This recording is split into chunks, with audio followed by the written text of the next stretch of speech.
चलो इसको रिकॉर्डिंग में डाल देते हैं। हाय एवरीवन, मुझे पता है कि पोटेंशियल का चैप्टर समझने में बच्चों को दिक्कत आ रही है। दो कारण, एक तो ऑनलाइन करना पड़ रहा है सारा, और थोड़ा सा इसमें कॉन्सेप्ट भी अलग रहता है। तो कोई बात नहीं, मैं आज दोबारा से सारी चीजें रिवाइज करवाता हूँ।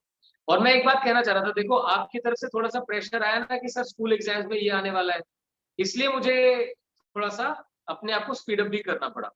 अब वो लंबा टल जाएगा, काफी दूर तक चला जाएगा, तो तब तक हमारा प्रेशर वैसे रिलीज हो जाएगा। दूसरी इंपॉर्टेंट चीज ये कहना चाह रहा था कि देखो प्लस टू वाले बच्चों का देखो भी, उनके बोर्ड एग्जाम्स होने में ही नहीं आ रहे हैं, अभी भी ये नहीं पता कि क्या डिसीजन लेंगे। ठीक है, इसीलिए आप लोग भी, मतलब स्कूल वालों को मुझे समझ नहीं आ रहा कि क्यों इतने उतावले हो रहे हैं सिलेबस करवाने में। आराम आराम से करवाते रहो, बच्चे भी समझते रहे, सारा काम चलता रहे। जितना सिलेबस ऑफलाइन में आता था, बट उतना ही सिलेबस ऑनलाइन में डाल रहे हैं यार, थोड़ी सी तो अकल रखो भाई। अगर किसी के पेरेंट्स स्कूल में हैं तो वो इस चीज को ऐसे मत समझना। This is about the higher management. Higher management क्या करती है, वो ऑर्डर्स करती है सिर्फ कि नहीं इतना होना चाहिए, या कई बार ट्यूशन के पॉइंट से टीचर्स ऐसा कर लेते हैं। बट जो भी है, इस टाइम पे हर किसी को सेंसिटिव होना चाहिए, बात समझनी चाहिए कि बच्चों को समझने में समय लग रहा है ना, तो उनको थोड़ा सा एक तो इजी पेपर दिया जाए। अच्छा ये बताओ, कल जो मैंने असाइनमेंट भेजी थी वो किया आप लोगों ने? परसों भेजी थी? हाँ जी। Yes sir. ठीक है, उस असाइनमेंट में कुछ डाउट वगैरह आए? No sir. चलो बढ़िया। फिर भी मैं आज तो आपको पोटेंशियल वाला चैप्टर रिवाइज करवा रहा हूँ। अगर आज टाइम बचा तो ठीक है, नहीं तो कल उस असाइनमेंट में अगर आपके कोई भी डाउट्स बचे हैं तो आप मुझसे वो डिस्कस कर सकते हैं। ठीक है, चलो फाइन, लेट्स स्टार्ट विद। सबसे इंपॉर्टेंट है कि मेरी क्लास का हर बच्चा पहले तो ये जाने कि भाई इलेक्ट्रिक फील्ड क्या होती है। और मेरा मानना है कि लगभग सबको पता है कि what is electric field. Electric field क्या होती है, ई से रिप्रेजेंट करते हैं, वेक्टर क्वांटिटी होती है, पॉजिटिव चार्ज के लिए आउटवर्ड होती है, नेगेटिव चार्ज के लिए इनवर्ड होती है। एक चार्ज इलेक्ट्रिक फील्ड प्रोड्यूस करता है, इसीलिए दूसरे चार्ज पर फोर्स लगती है। यानी जो पोटेंशियल के कॉन्सेप्ट तक जाएंगे उससे पहले क्लैरिटी होनी चाहिए कि इलेक्ट्रिक फील्ड कैसे लिखी जाती है। कोई बोल के बताएगा एक पॉइंट चार्ज की इलेक्ट्रिक फील्ड क्या होती है? E is equal to K/r²। हर किसी को पता है E is equal to k/r² होता है। अच्छा आपने देखा भी होगा, हम जितनी डेरिवेशंस करते हैं उन सारी डेरिवेशंस के अंदर चार्ज को पॉजिटिव कंसीडर करते हैं कि नहीं? पॉजिटिव चार्ज की फील्ड हमेशा कहाँ होती है? आउटवर्ड्स होती है। अब हर एक केस में हमने फील्ड या फोर्स को आउटवर्ड कंसीडर किया, क्योंकि हमने दोनों चार्जेस को पॉजिटिव कह लो या लाइक चार्जेस कंसीडर किया, इसलिए ऐसा चला। एक तो वो क्लैरिटी लेके चलो। अब बारी आती है कि अच्छा इसका क्या यूज है सर। हमें ये पता लग गया वेक्टर क्वांटिटी है, पॉजिटिव के लिए आउटवर्ड, नेगेटिव के लिए इनवर्ड, पर क्या ये कंजर्वेटिव भी है क्या? आप लोग एग्री करते हैं क्या electric field, electrostatic field conservative होती है? Yes sir. कैसे पता चला आपको वृंदा की कंजर्वेटिव होती है? सर बिकॉज वर्क डन वो फाइनल और इनिशियल पोजीशन पे डिपेंड करती है। शाबाश, बहुत बढ़िया।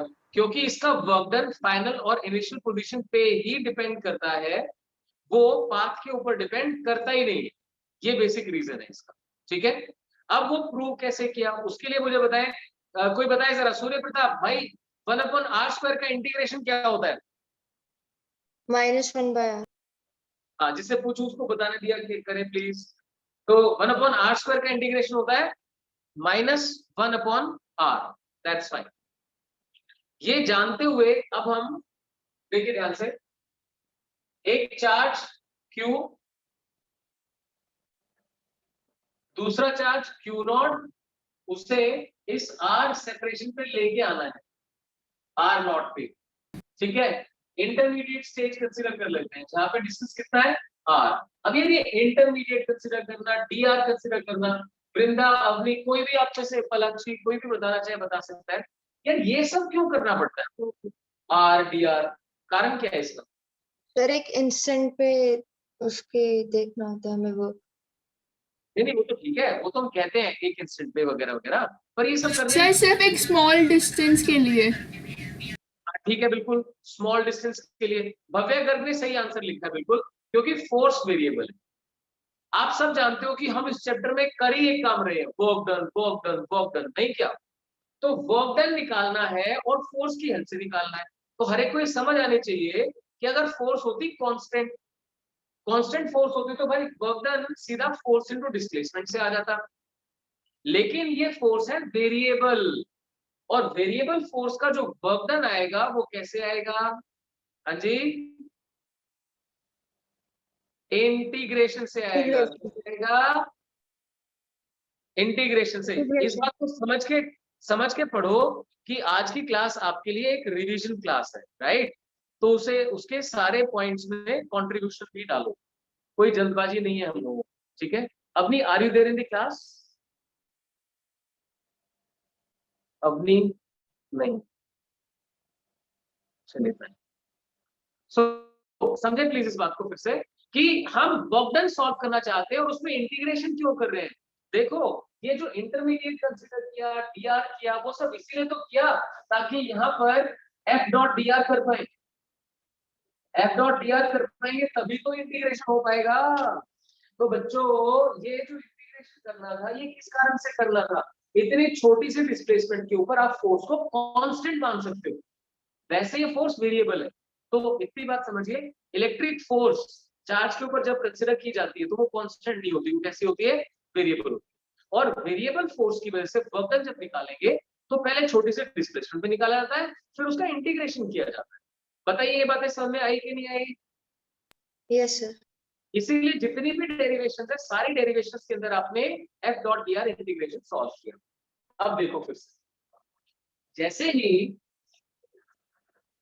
हम इस चार्ज की वजह से इस चार्ज के ऊपर फोर्स कंसीडर करते हैं तो फोर्स बन जाती है k q q naught upon r square r cap. अब ये बताए मुझे कोई कि इस फोर्स में भाई आर कैप क्यों आता है? भाई इसका क्यों नहीं आता? Anyone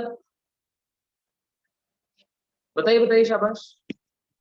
Sir, because force applied by positive charge is radially outwards. क्योंकि ये फोर्स रिपल्सिव फोर्स है, दोनों चार्जेस को हमने लाइक चार्ज कंसीडर कर लिया, ठीक है? विशाल डाबरा आपको समझ में आ रहा है क्या बोल रहा हूं? विशाल डाबरा, हाँ जी, आपने ज्वाइन किया ना बेटा अभी? Yes sir. तो आज एक बार ना 5:30 6 बजे के आसपास एक बार बात करते हैं। आप फ्री होना 6 बजे, अपॉइंटमेंट मिल जाएगी मुझे। Yes sir. तो आप मुझे 6 बजे कॉल कर लेना अगर मैं भूल जाऊं, बात करते हैं एक बार, ठीक है? ठीक है सर। तो देखिए इसमें मैं क्या बोल रहा हूँ, दोनों चार्ज लाइक चार्ज है तो वो रिपेल करते हैं, रिपल्सिव फोर्स बाहर की तरफ आती है और यही डायरेक्शन आर कैप की डायरेक्शन। इसलिए बच्चों एफ बन गया k q q naught upon r square into r cap. That's it, done. अब ये फोर्स आगे डील करने के लिए हमारे पास दो तरीके बचते हैं। पहला तरीका, अगर ये फोर्स कंजर्वेटिव है, चलो एक काम करता हूँ, पहले इसका वर्क डन ही निकाल लेता हूँ, बाद में बात करते हैं।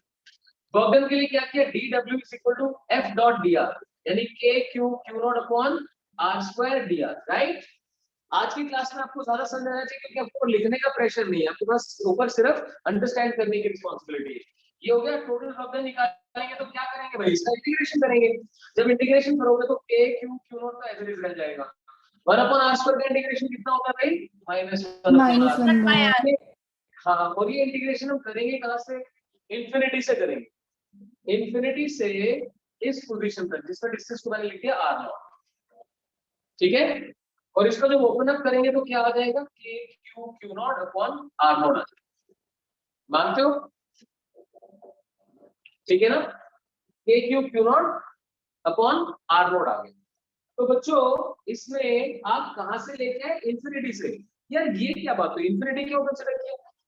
क्योंकि इंफिनिटी पे आप पोटेंशियल को या पोटेंशियल एनर्जी को जीरो मान सकते हो, इसलिए इंफिनिटी से लेके आए, ठीक है? क्योंकि एक चार्ज का इफेक्ट इंफिनिटी पे जाके जीरो हो चुका है, उसका कोई कंट्रीब्यूशन नहीं, इसलिए वहां से लेके आते हैं। तो एक्चुअल डेफिनेशन पता है क्या होती है? एक ऐसी पोजीशन से लाना होता है जहां पर पोटेंशियल को जीरो माना जा सकता है। जैसे वो डायपोल वाला याद करो, cos थीटा आता था तो मैंने क्या कहा था? 90 को हम रेफरेंस मान लेते हैं क्योंकि cos 90 जीरो होता है। आया ध्यान? वो सब किया था हमने। तो वैसे ही बच्चों यहाँ पे इस बात को समझिए आप लोग कि जो वर्क डन आप निकालने गए वो इंफिनिटी से ही क्यों चूज किया? क्योंकि इंफिनिटी पे पोटेंशियल की वैल्यू को लिख दिया जीरो, ठीक है? चलिए अब इसमें जो बात मैं मेन आपसे पहले करने वो क्या थी कि क्या ये कंजर्वेटिव है? ये कैसे पता चलता है? ये ऐसे पता चलता है कि वर्क डन पाथ के ऊपर डिपेंड नहीं कर रहा, सिर्फ इनिशियल और फाइनल पोजीशन पर डिपेंड कर रहा है। इनिशियल पोजीशन में 1/∞ 0 बन गया और ये बन गया 1/r। तो हम देख सकते हैं जो आपने डेरिवेशन करी थी RA से RB वाली 1/RA माइनस 1/RB, उससे क्लैरिटी आई थी। तो कोई भी आपसे पूछता है कि क्या तुम मुझे प्रूव करके दिखा सकते हो कि इलेक्ट्रिक फील्ड कंजर्वेटिव है, तो तुम्हारे दिमाग में क्या आना चाहिए? अरे हाँ, वो डेरिवेशन नहीं है यार, RA से RB तक वाले वो कर देंगे। तो आंसर आ जाएगा K Q1 Q2 into 1/RA minus 1/RB। It is path independent. तो उससे क्लियर हुआ कि ये कंजर्वेटिव। ठीक है यार, कंजर्वेटिव पता लगे तो क्या ऐसे क्या बड़ी बात हो गई? कोई बता सकता है मुझे? अगर एक फील्ड कंजर्वेटिव है तो उससे ऐसी क्या खास बात हो गई? तो वो बताओ। पाथ इंडिपेंडेंट है। वो तो चलो डेफिनेशन में आ गया, वो तो समझ आ गया, पाथ इंडिपेंडेंट है। पर आगे के लिए भाई जो आगे पढ़ा हमने उसमें उसकी क्या इंपॉर्टेंस रही?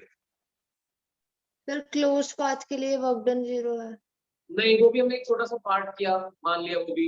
और आगे की बात, ऐसा क्या इंपॉर्टेंट काम हो गया इसके कंजर्वेटिव होने से? तो सुनो, काइनेटिक और उसका सम 0 हो जाएगा। हाँ सुनो ध्यान से, एक बार सुनो कोई बात। आप सबको ये चीज सर, साइन क्लियर? नहीं छोड़ दो, अब मत बोलो कोई बात यार बेटा, एक बार वेट करो, सुनो एक बार। जब एक फील्ड या फोर्स कंजर्वेटिव होती है तभी पोटेंशियल या पोटेंशियल एनर्जी आ सकती है। तो जिस बच्चे को ये बात भूल जाती है वो कृपया इस बात को आज 2 3 4 बार रिवाइज कर। यार हमें क्या जरूरत पड़ी थी इसको शो करने की कंजर्वेटिव है? ये जरूरत पड़ी थी कि अगर आप पोटेंशियल या पोटेंशियल एनर्जी निकालना चाहते हो तो वो निकलती ही कंजर्वेटिव के लिए है। आई बात समझ में? यस और no? Yes sir. Yes sir. क्या करो, क्योंकि इलेक्ट्रोस्टैटिक फील्ड कंजर्वेटिव है इसीलिए आप इसके अंदर पोटेंशियल या पोटेंशियल एनर्जी डिस्कस कर सकते हैं। डन। ये था एक इंपॉर्टेंट पार्ट जो लगभग सब बच्चे भूले बैठे थे, इसे याद करो। दूसरा देखो, आप सबको +1 से ये बात पता होनी चाहिए, change in potential is equal to negative of work done by conservative force. है ध्यान किसी को? Change in potential is negative of work done by conservative force. मैं आपके सामने एग्जांपल पहले भी दे चुका हूं, फिर देता हूं। अगर एक मास को हम h हाइट ऊपर लेके जाते हैं, ध्यान दीजिए, एक मास को h हाइट ऊपर लेके जाते हैं तो उसका mg नीचे लग रहा है, mg नीचे लग रहा है, लेके ऊपर जा रहे हो, तो ग्रेविटी का वर्क डन कैसा हुआ? +mgh या -mgh? -mgh। अच्छा ये बताओ, ऊपर जाने में ग्रेविटी का वर्क डन हुआ -mgh, और आप क्या कहते हो, अगर ऑब्जेक्ट ऊपर पहुंचा तो उसकी पोटेंशियल एनर्जी बढ़ी है कि डिक्रीज हुई है? इंक्रीज। इंक्रीज। हाँ, तो इसी से समझ में आ जाता है कि जब ग्रेविटी का वर्क डन नेगेटिव हुआ तो पोटेंशियल एनर्जी इंक्रीज हुई, यानी change in potential energy is negative of work done by conservative force. गल समझ आई कुछ? Yes sir. हाँ, तो इसे याद करो अच्छे से कि जब कंजर्वेटिव फोर्स का वर्क डन पॉजिटिव होता है तो पोटेंशियल एनर्जी डिक्रीज करती है। देखो नीचे गया ना, डिक्रीज हो गया। और जब कंजर्वेटिव फोर्स का वर्क डन नेगेटिव होता है तो पोटेंशियल एनर्जी इंक्रीज करती है। राइट? ठीक है। तो अब देखो, अब लिंक करने की कोशिश करो, मतलब this was something which was supposed to be known from 11th studies only. In 12th we are supposed to capitalize it for electrostatic force। अब हिंदी में बड़े प्यार से आराम से हमने ये प्रूव कर लिया कि इलेक्ट्रोस्टैटिक फील्ड कंजर्वेटिव है, इसीलिए अब हम कह सकते हैं negative of work done by conservative force या field will be equal to change in potential energy. ठीक है, अब यहाँ आ जाओ, हमने किसी पॉइंट पर पोटेंशियल की डेफिनेशन क्या डाली? या तो बोलो कि negative of work done by field in bringing unit positive charge from infinity to this point. अभी ना बड़ी लंबी सी डेफिनेशन होती है तो बच्चे इसमें फंस जाते हैं और कहते हैं सर मेरे तो पोटेंशियल पल्ले नहीं पड़ा। तो ये सिंपलेस्ट पॉसिबल बात बोलता हूँ, एक पॉइंट पर पोटेंशियल का क्या मतलब है? वहां पर यूनिट पॉजिटिव चार्ज को लाने का वर्क। सबसे छोटी बात जो बोली जा सकती है वो ये, एक पॉइंट पर पोटेंशियल का मतलब क्या है? वहां पर यूनिट पॉजिटिव चार्ज को लाने का वर्क। कहां से लाना है? इंफिनिटी से। अच्छा कैसे लाना है? इक्विलिब्रियम में रखते हुए। ये इक्विलिब्रियम क्यों? क्योंकि इलेक्ट्रिक फील्ड भी तो फोर्स लगा रही है, उसी की फोर्स के अगेंस्ट बैलेंस करके लेके आना है। अब देखो चीजों को जोड़ो, इंफिनिटी से यूनिट पॉजिटिव चार्ज को लाना है, कैसे लाना है? इक्विलिब्रियम में रख के, किसके अगेंस्ट? इलेक्ट्रोस्टैटिक। बस दैट्स इट। तो डेफिनेशन क्या आ जाती है? Electrostatic potential at a point may be defined as the work done per unit positive charge in bringing it from infinity to that point keeping in equilibrium against electrostatic force. Right? तो लंबी नहीं लगेगी अगर दिमाग में sequence बन जाए। बोलो, याद हुआ? समझ में आया? Yes, sir. Yes, sir. तो अब अच्छे से समझ में आ जाना चाहिए कि एक पॉइंट पर पोटेंशियल होता है इलेक्ट्रिक फील्ड की वजह से, इलेक्ट्रिक फील्ड की वजह से। अच्छा, वो भी तो बताना है। ये फॉर्मूला याद है? Minus E dot d are Yes, sir. Integration से पॉइंट पी, इसे क्या बोलते हैं? पोटेंशियल। ध्यान देना, ये बेसिकली क्या है? ये है potential at point P minus potential at infinity. Actually इसका मतलब ये है, देखो, negative of line integral of electric field from infinity two point P का मतलब है पी पॉइंट का पोटेंशियल माइनस इंफिनिटी का पोटेंशियल। अब इंफिनिटी पे कितना पोटेंशियल? जीरो। इसीलिए ये डेफिनेशन बनी पोटेंशियल की। तो मैंने काफी हिम्मत करके, कोशिश करके आपको ये बात याद करवानी चाहिए थी कि जैसे ही line integral of electric field बोले तो दिमाग में आना चाहिए पोटेंशियल की बात होगी। हाँ जी, हुआ clear? Yes, sir. Yes, sir. Surface integral of electric field बोलते हैं तो फ्लक्स की बात हो रही है, और line integral of electric field की बात करें तो पोटेंशियल की बात। Potential की बात। ओके, डन है। चलो, मैंने दो तरीके से आपको लिंक करना चाहा। क्या? एक तो आप डेफिनेशन वाइज आ जाओ कि work done against electrostatic field bringing unit positive charge from infinity. दूसरा, negative of, technical definition, negative of line integral of electric field from infinity to that point. इसमें किसी को डाउट रह गया हो तो हैंड रेज करो भाई। नहीं? शाबाश। अब देखो, जैसे आपने पोटेंशियल को पढ़ा ना, ऐसे आपको पोटेंशियल डिफरेंस वाली बात भी समझ आनी चाहिए। जो बात पोटेंशियल समझा रहा है वही बात पोटेंशियल डिफरेंस से समझ आनी चाहिए। जो मैंने लाइन इंटीग्रल वाली बात बोली, लाइन इंटीग्रल वाली, इसको मैं कहां से कहां लेके आया? Infinity to point P. Point P. अब अगर क्या करें, पॉइंट ए से पॉइंट बी डिफाइन करें, ए से B, B B minus B A, ये बनेगा पोटेंशियल डिफरेंस। अब V B minus V A, देखो ध्यान से, अगर कोई आपसे potential difference between A and B पूछता है तो उसका मतलब है V B minus V A, और ये क्या बनेगा? Work done per unit positive charge in taking it from A to B. अगर आप V B minus V A निकालना चाहते हो तो work done from A to B निकालना पड़ेगा। अब सोचो, इसके लिए फॉर्मूला क्या बनता है? Negative of E dot d are, कहां से कहां? ए से। That's it. तो सारी डेफिनेशंस कवर होगी इसके अंदर। दो पॉइंट्स के बीच का potential difference V B minus V A, negative.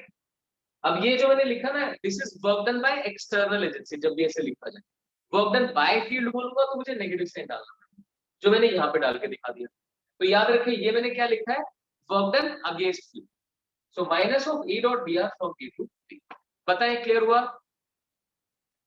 बार बार, हाँ जी, बार बार आपसे एक The बात minus of E dot dr is work done by external agency. Exactly, या ऐसा बोल सकते हो negative of work done by field. ठीक है, एक ही बात है। तो यहां से एक फॉर्मूला बना आपके लिए, work done is going from A to B is equal to Q into V B minus B, जिसके ऊपर मैंने आपको न्यूमेरिकल भी करवाया। देखो, घूम फिर के वही चीज आ गई ना। यहाँ मैं दो फॉर्मूलास की बात करूंगा। किसी पॉइंट पर अगर पोटेंशियल V है और वहां पे मैं Q चार्ज ले आता हूं, तो Q चार्ज की पोटेंशियल एनर्जी कितनी बन जाएगी? Q into V। ये कैसे समझाया था? देखो, पोटेंशियल एनर्जी में क्या करना होता है? जो भी चार्ज है उसको लाने का वर्क। पोटेंशियल में क्या होता है? यूनिट पॉजिटिव चार्ज को लाने का वर्क, और पोटेंशियल एनर्जी में गिवन चार्ज को लाने का वर्क। तो Q चार्ज को इंफिनिटी से यहां तक लाने का वर्क क्या है? वो है Q इंटू V। ठीक है, सो पोटेंशियल एनर्जी और वर्क डन सेम हो गया, लेकिन ये वर्क डन बाय फील्ड नहीं है, वर्क डन अगेंस्ट फील्ड है। अगर वर्क डन बाय फील्ड करोगे तो कैसे साइन लगाना पड़ेगा? Negative sign. तो देखो बच्चों, दोनों फॉर्मूले एक जैसे हैं। Potential energy Q into V और change in potential energy Q into delta. That's it. बताओ, समझ में आया? Yes. हाँ, इसके ऊपर मैंने तुम्हें एक वो एनसीईआरटी का सोल्ड न्यूमेरिकल भी करवाया था, जिसमें क्या किया था, Q इंटू, याद रखो, minus of E dot d r from infinity two point P, किया था ना ये, जब एंड में समझाया कि भाई ये सर कैसे होगा पोटेंशियल, बोलो सर बेटा। पोटेंशियल एनर्जी तो वर्क डन का नेगेटिव नहीं होती, तो यहाँ पे अगर सुनो बेटा, अगर हम वर्क डन बाय फील्ड बोले तो उसका नेगेटिव होती है, अगर हम बोले कि ये वर्क डन अगेंस्ट फील्ड है तो उसका पॉजिटिव होती है, ठीक है। Okay sir. तो मैं यहाँ पे ये वर्क डन, सिर्फ वर्क डन जब कहा जाए तो that is by external agency होता है, ये automatically negative work done by field होता है बस।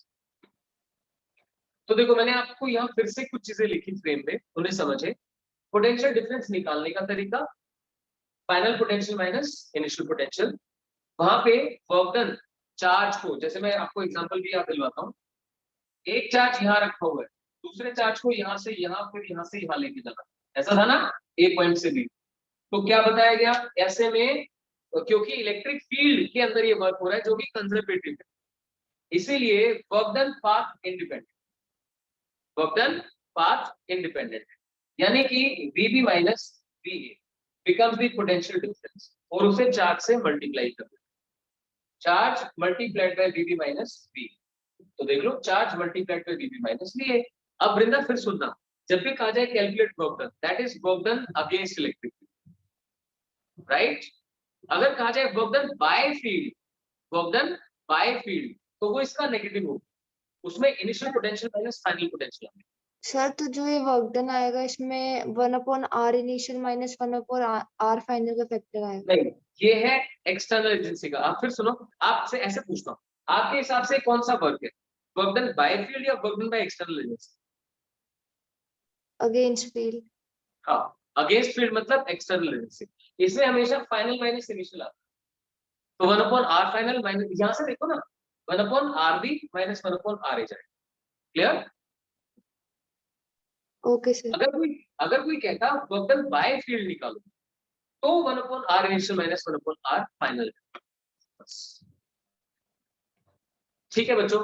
तो आई होप ये सारी बातें आपको क्लियर हुई, वर्क डन का फॉर्मूला क्लियर होना चाहिए, यही चेंज इन पोटेंशियल एनर्जी होती है। देखो चेंज क्या है, final potential energy minus initial, और एक पॉइंट पे पोटेंशियल एनर्जी एक चार्ज की निकालनी तो Q इंटू V करना पड़ेगा। V कहां से आएगा, V यहां से आएगा, वो न्यूमेरिकल करवा रखा है मैंने आपको, A/r² वाला, उसको आप अभी करो दोबारा एक बार, फटाफट से अपनी नोटबुक ओपन करो, मैं रिकॉर्डिंग ऑफ कर रहा हूँ, फटाफट नोटबुक ओपन करो और उसमें से रिवाइज करो वो जो एनसीईआरटी का एग्जांपल मैंने करवाया है, 9 × 10⁵/r² वाला, जल्दी से करें। तो ठीक है, आप लोगों को पोटेंशियल और पोटेंशियल एनर्जी का रिलेशन पता लग गया, पोटेंशियल डिफरेंस कैसे निकालते हैं, उसको वर्क डन से पोटेंशियल एनर्जी डिफरेंस से कैसे लिंक करते हैं, वो आपको क्लियर हो गया। अब एनसीईआरटी का एग्जांपल 2.3, एग्जांपल 2.3, वो करने के लिए किसी बच्चे को क्या पता होना चाहिए, वो डिस्कस कर। मान लो एक पॉजिटिव चार्ज है तो उसकी फील्ड ऐसे बनेगी,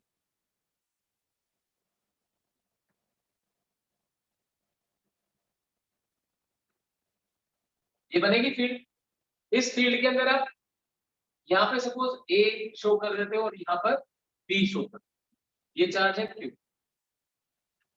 चार्ज Q, A और B, यानी अब जो भी दूसरा चार्ज है वो पॉजिटिव भी हो सकता है और नेगेटिव भी हो सकता है, माइनस Q0 भी हो सकता है या प्लस Q0 भी हो सकता है।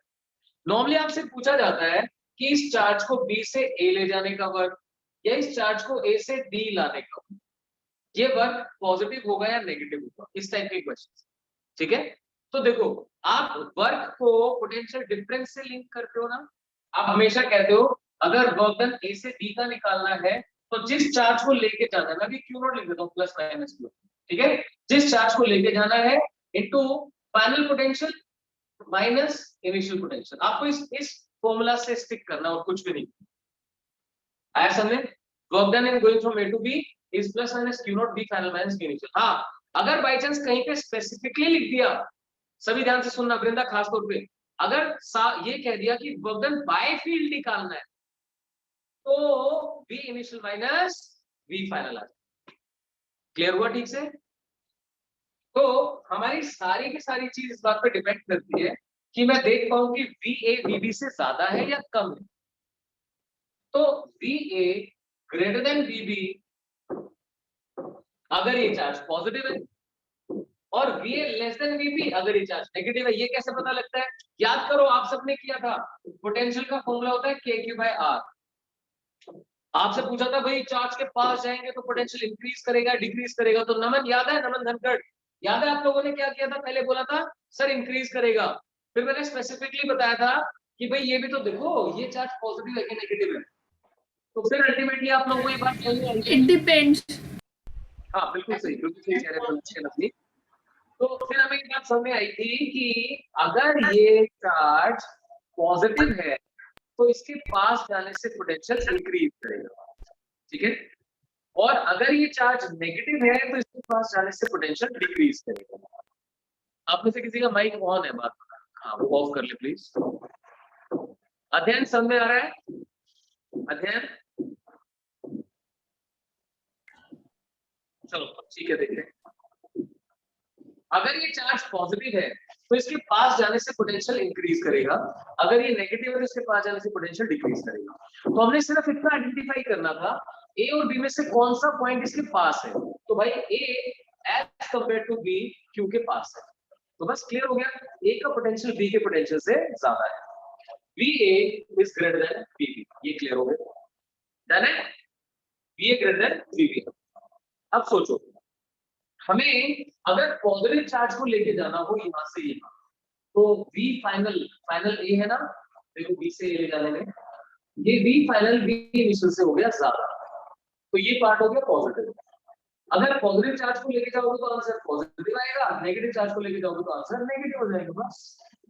अब इसका बहुत ही आसान तरीका है जिसमें टेक्निकलिटी देखनी नहीं। पॉजिटिव चार्ज पॉजिटिव को रिपेल करता है, इसीलिए उसे ले जाने में थोड़ा धक्का मारना पड़ेगा, और पॉजिटिव चार्ज नेगेटिव को खींच लेता है, तो उसको ले जाने में तो हमारा वर्क डन नेगेटिव हो जाएगा। देखो ध्यान से, अगर मैं पॉजिटिव चार्ज के पास ले जाने की कोशिश करूं तो तुम्हें जबरदस्ती करनी पड़ेगी, तो वर्क डन पॉजिटिव हो जाएगा, और नेगेटिव चार्ज खुद से भाग के जाएगा तो तुम्हारा वर्क डन नेगेटिव हो जाएगा, बस इस बात। लेकिन एग्जाम में आपको इस तरीके से एक्सप्लेन करना पता है बच्चों, क्लियर हुआ?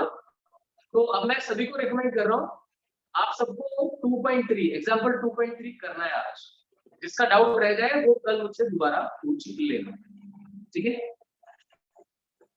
अब देखिए, हमने जो पोटेंशियल वाला पार्ट था उसके बाद हाँ उसमें एक दो चीजें और करी थी। वो देखिए, जो इलेक्ट्रिक डायपोल वाला पार्ट था उसमें किसी को प्रॉब्लम है? इलेक्ट्रिक डायपोल की वजह से एक्सियल पॉइंट पे पोटेंशियल KP/R² - A² हो गया था। वो कोई बताएगा इलेक्ट्रिक डायपोल के सेंटर पे पोटेंशियल कितना होता है? सेंटर पे कितना? जीरो। अच्छा, वो ना सिर्फ सेंटर पे होता है बल्कि पूरे इक्वेटोरियल प्लेन में होता है, याद है? पूरे प्लेन पे होता है सर, इक्वेटोरियल। तो इक्वेटोरियल प्लेन में ही पोटेंशियल होता है। कारण बताइए मुझे, क्या what is the reason behind that? Sir same distance है दोनों चार्जेस से। Distance of the point in equatorial plane becomes same from both the charges, positive as well as negative. इसीलिए दोनों का पोटेंशियल वहां पर ऐड होकर जीरो प्रोड्यूस कर देता है। गुड।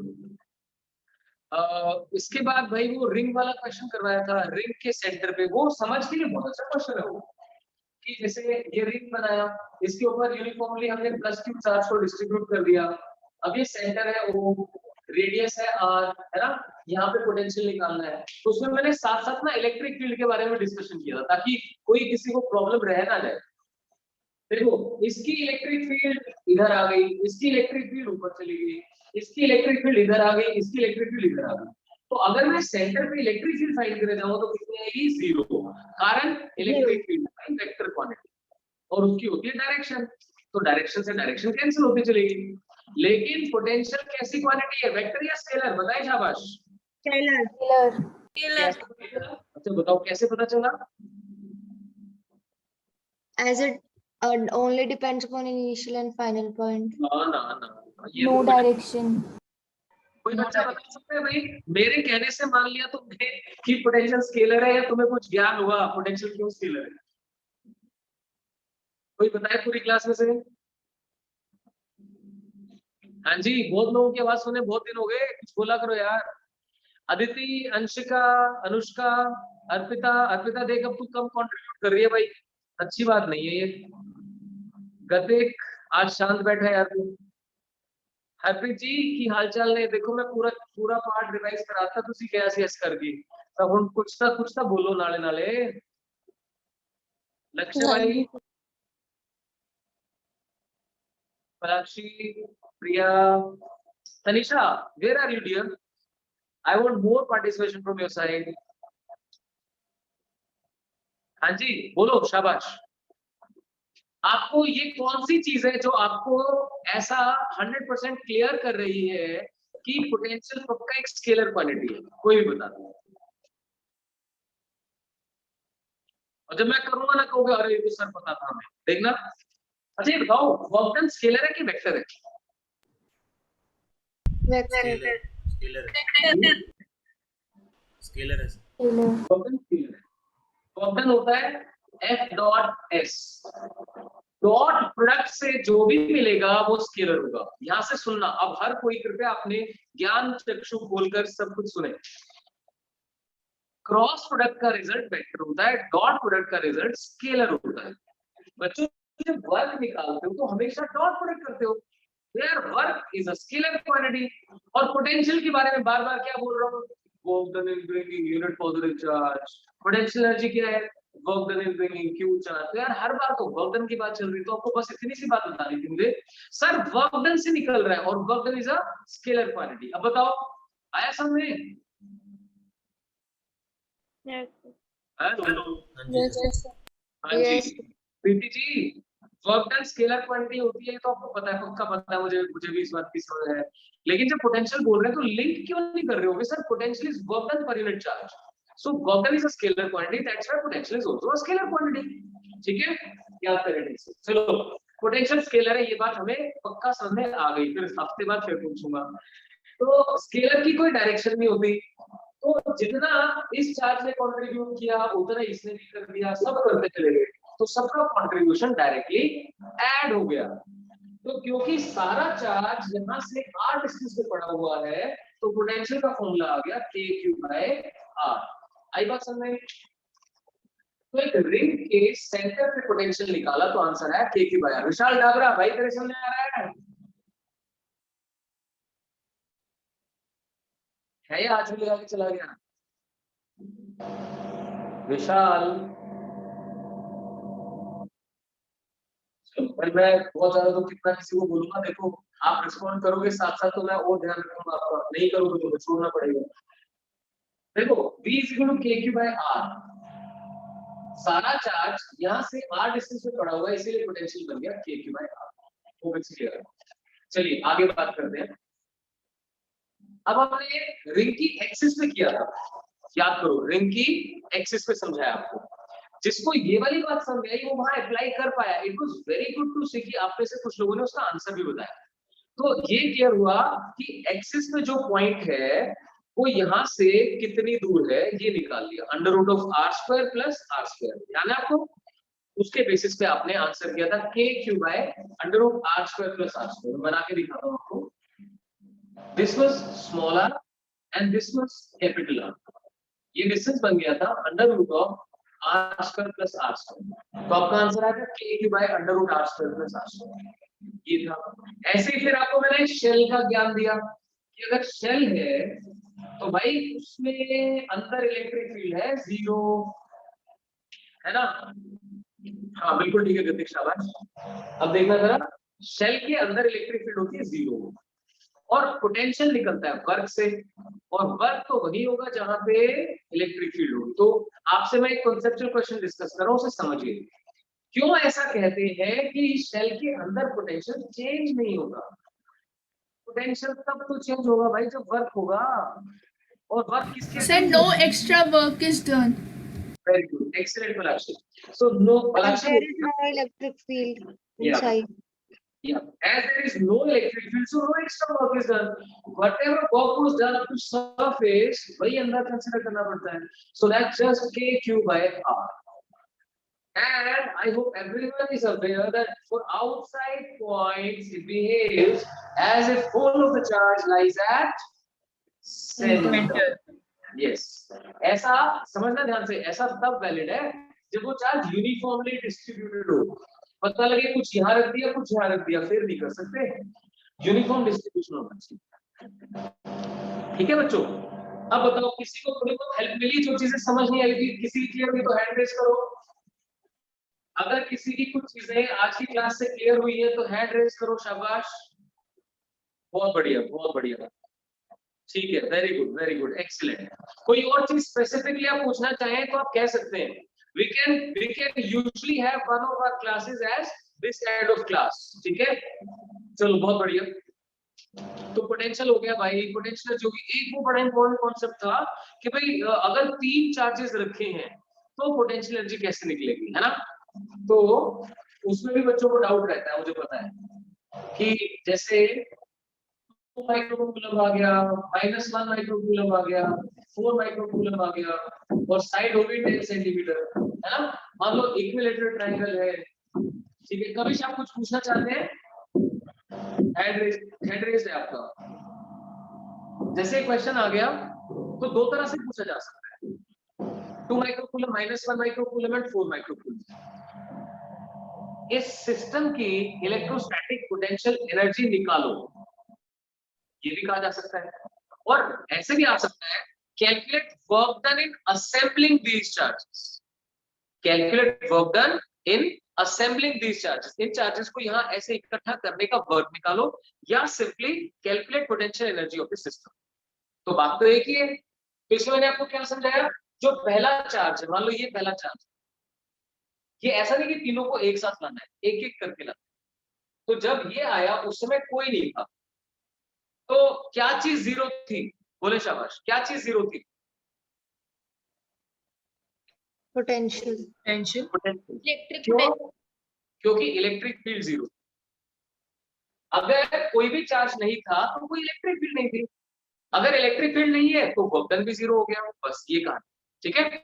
तो इस पहले चार्ज को लाने का हमारा वर्क डन हो गया जीरो, क्योंकि वर्क होता है इलेक्ट्रिक फील्ड के अगेंस्ट, और कोई इलेक्ट्रिक फील्ड नहीं थी तो वर्क कैसे।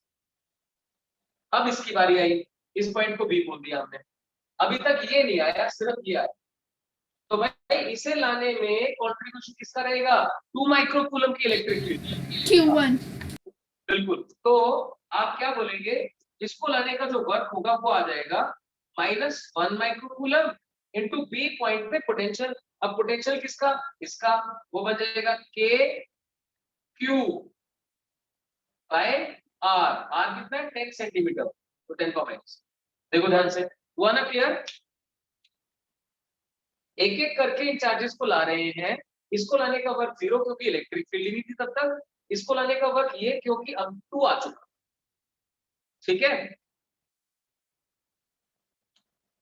ठीक है। तो अब देखिए ध्यान से, अब ये आ गया 4 माइक्रोकूलम। अब इस 4 माइक्रोकूलम का क्या होगा, देखते हैं। 4 माइक्रोकूलम के लिए ये दोनों आ चुके हैं, तो इन दोनों का ही कंट्रीब्यूशन देखना पड़ेगा, यहाँ पर दोनों का ही यहाँ पर कंट्रीब्यूशन देखना पड़ेगा। इस बात का मतलब क्या है, देखिए, इस पे इसका पोटेंशियल बन गया 9 × 10⁹ इंटू 2 × 10⁻6 अपॉन 10⁻1 KQ/R। ये तो इसका बन गया, ऐसे ही इसका बनेगा, लेकिन क्योंकि चार्ज नेगेटिव है तो माइनस साइन आ जाएगा, -9 × 10⁹ 10⁻6, देखो 10⁻6 अपॉन 10⁻1। ये बन गया इस C पॉइंट पे पोटेंशियल, इसका भी और इसका भी हमने ऐड कर। अब पोटेंशियल पता है तो 4 माइक्रोकूलम को लाने का वर्क कितना होगा, पोटेंशियल मल्टीप्लाइड बाय चार्ज, यानी 4 × 10⁻6। हाँ जी, क्लियर हुआ आप सभी को। ऐसा ही, हाँ जी, ऐसा ही हमने एनसीईआरटी से न्यूमेरिकल किया था। स्क्वायर है, उसके कॉर्नर्स पे चार्जेस रखे हुए हैं और वहां पर टोटल पोटेंशियल निकाल, उनको लाने का वर्क निकालना है, पोटेंशियल निकालनी है। तो आपको समझाया, क्या दिमाग में रखना है, सारे चार्जेस के पेयर्स बनेंगे and each pair is to be considered only once. एक चार्ज पकड़ लो, उसका इससे पेयर, उसका इससे पेयर, उसका इससे पेयर, अब उसको छोड़ दो, अब दूसरा पकड़ो, वापस नहीं बनाना पेयर। अब इधर पेयर और इधर पेयर, ये हो गए, अब बचे दोनों के दोनों का पेयर, दैट्स इट। अब तो कर लोगे, आगे सारी बातें समझने। Yes sir. हाँ जी, स्पेसिफिकली किसी का कोई और डाउट बचा? पोटेंशियल क्या है, कंफर्टेबल हो गए, पोटेंशियल डिफरेंस क्या है, वर्क डन उससे कैसे लिंक्ड है, चार्जेस को इकट्ठा करने में वर्क कैसे निकाला जाता है, पोटेंशियल एनर्जी क्या चीज होती है, राइट, क्योंकि सभी वर्क से रिलेटेड है इसीलिए स्केलर है। और हम पोटेंशियल और पोटेंशियल एनर्जी क्यों सॉल्व कर पा रहे हैं इलेक्ट्रिक फील्ड के लिए, इसका आंसर कोई करेगा? हम इलेक्ट्रिक फील्ड के लिए पोटेंशियल या पोटेंशियल एनर्जी क्यों सॉल्व कर पा रहे हैं? Because force is conservative in nature शाबाश। and potential Because can the be defined force is only. conservative. क्योंकि शाबाश भव्य, बहुत बढ़िया, क्योंकि ये फोर्स कंजर्वेटिव है, ठीक है, ये फोर्स कंजर्वेटिव है तो इसका वर्क डन जो है वो पाथ इंडिपेंडेंट है, इसके अंदर हम पोटेंशियल एनर्जी का डिस्कशन कर सकते हैं, इसलिए इसे यूज किया गया। बहुत बढ़िया। अब एक क्वेश्चन वो भी काफी इंपॉर्टेंट रहता है इसके अंदर कि भाई दो चार्जेस हमने ले लिए, है ना, जैसे मैंने अब मैं -1 माइक्रोकूलम और 4 माइक्रोकूलम ले लेता हूँ, इनके बीच की सेपरेशन है 20 सेंटीमीटर। आपको फाइंड आउट करनी है वो पोजीशन जहां पर पोटेंशियल 0 हो जाएगा। आया ध्यान आपको? तो हम क्या बोलते हैं, जैसे यहाँ से x डिस्टेंस कंसीडर कर लेते हैं, P पॉइंट। तो आप मुझे सॉल्व करके बताओगे इसका आंसर क्या आएगा? सभी को क्लियर है, एक से x किया तो दूसरे से कितना हो गया 20 - x। इसका पोटेंशियल नेगेटिव और इसका पोटेंशियल पॉजिटिव, दोनों का सम कितना 0। तो v1 + v2 = 0। फटाफट से सॉल्व करके बताओ इसका आंसर क्या आ रहा है, कम ऑन क्विक। तो जो लोग रिकॉर्डिंग देख रहे हैं उनके लिए स्पेशली फिर से बता रहा हूं एक बार, नेगेटिव चार्ज पॉजिटिव चार्ज, यहाँ से x डिस्टेंस कंसीडर किया तो यहाँ से 20 - x। आप जानते हैं KQ/R करके सॉल्व करना होता है, ये नेगेटिव चार्ज था तो माइनस आ गया, ये पॉजिटिव था तो प्लस आ गया, ऑटोमेटिकली ये उधर जाएगा तो पॉजिटिव हो जाएगा, उससे मुझे मिल जाता है 1/x = 4/20 - x। x की वैल्यू 4 सेंटीमीटर आती है। अब मैंने बताया कि ऐसा पॉइंट एक बाहर भी मिलता है, तो आपको ये पता होना चाहिए, वो लिख के नहीं भेजेंगे कि दोनों पॉइंट्स फाइंड करो, सिर्फ कहेंगे कि पोटेंशियल कहां 0 होता है, तो आपको दोनों पॉइंट्स फाइंड करके दिखाने होंगे, तब आपको कंप्लीट मार्क्स मिल पाएंगे, राइट। आई होप आज की क्लास आपके लिए बहुत बेनिफिशियल थी, जिसमें आपके कॉन्सेप्ट्स क्लियर हो गए। कल एनसीईआरटी अपनी तरफ से कंप्लीट करके लेके आए, तो मैं पोटेंशियल के ही कुछ क्वेश्चंस और करवाऊंगा आपको। आज एक ऑब्जेक्टिव असाइनमेंट भी भेजूंगा जिसमें पोटेंशियल के सिंपल कॉन्सेप्ट्स के क्वेश्चंस होंगे, तो आपने वो करनी है आज। ठीक है बच्चों, ओके बाय। ठीक है गतिक, Thank you, sir.